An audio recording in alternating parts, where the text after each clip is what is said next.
So hi guys, good afternoon. Welcome back to our channel. This is Lon, the Broke, and of course, push tayo. It's day 25, 7th of May of 2025. So gusto kong mag-share ng isang honest na kwento tungkol sa sa financial pressure natin na nararamdaman ngayon. So malapit na yung yung due date natin, which is this coming May 10, at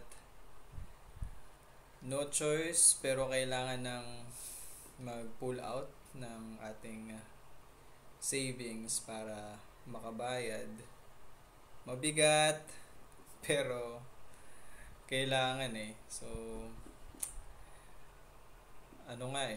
parang tinatry kong kalimutan pero hindi. So ito yun natalisod na tayo kailangan bumangon. So alam nyo, hindi biro yung ganitong sitwasyon. Yung pera na pinaghirapan mong ipunin, kailangan mo nang gamitin para pambayad sa utang. So sakit. Medyo syunga-syunga tayo kasi sa part na to. Parang yung tipong may dalawang nag-aaway or naglalaban. Yung tipong yung pangarap mong makaipon para sa sa future, at yung responsibilidad na bayaran yung utang. So kailangan bayaran ngayon, no? So minsan parang tumatakbo, or yung tipong tumatakbo sa isip ko na iwasan yung problema, pero hindi. Kailangan mong harapin. At kahit gaano kabigat, kailangan yung tipong dapat meron kang gawin kasi yung tamang hakbang para makabangon, nakadepende yan sa'yo So hindi lang pera problema yung tipong may emotional toll na tinatawag, yung involved na yung emotional toll.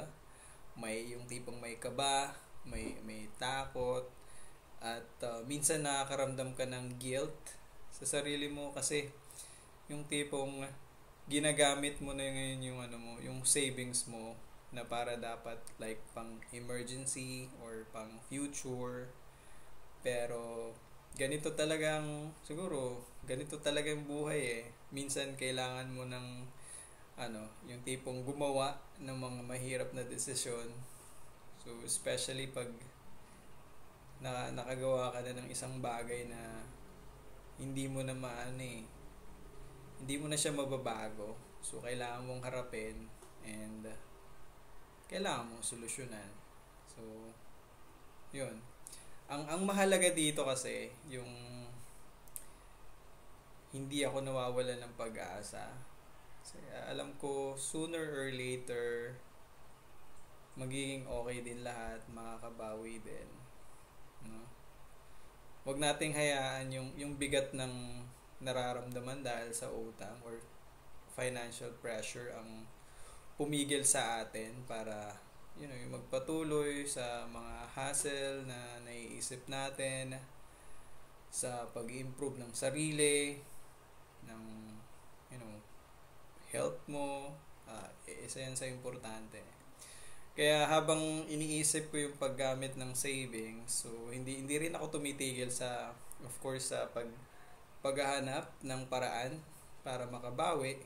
So yung mga plano ko sa sitwasyon na to, yung tipong push pa rin, mangungulit sa tropa natin na mabigyan pa tayo ng side hustle para pandagdag sa kita, and higpit din sa pagbabudget para mas mas maraming maipon pa para rin, syempre kailangan bumawi, and patuloy na mag-aral ng mga bagong skills para mapalawak ang oportunidad, kumbaga, no?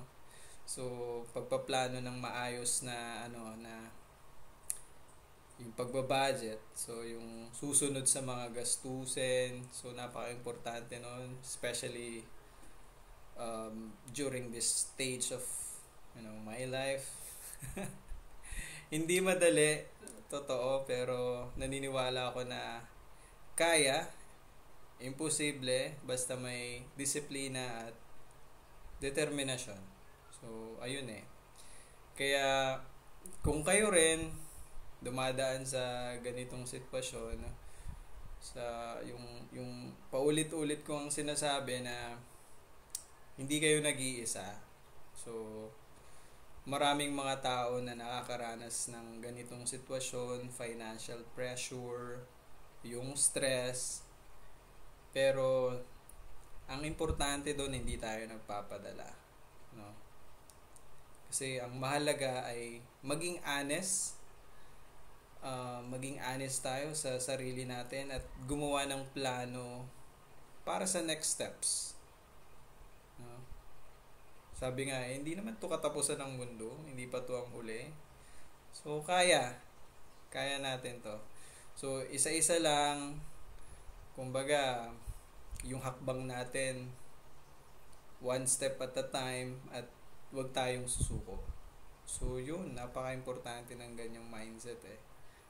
And thank you sa pakikinig sa kwento ngayon, and sana makatulong kahit konti ang pagbabahagi ng ating experience, and share nyo rin sa comment section natin kung paano nyo hinaharap yung mga ganitong challenges para magtulungan tayo.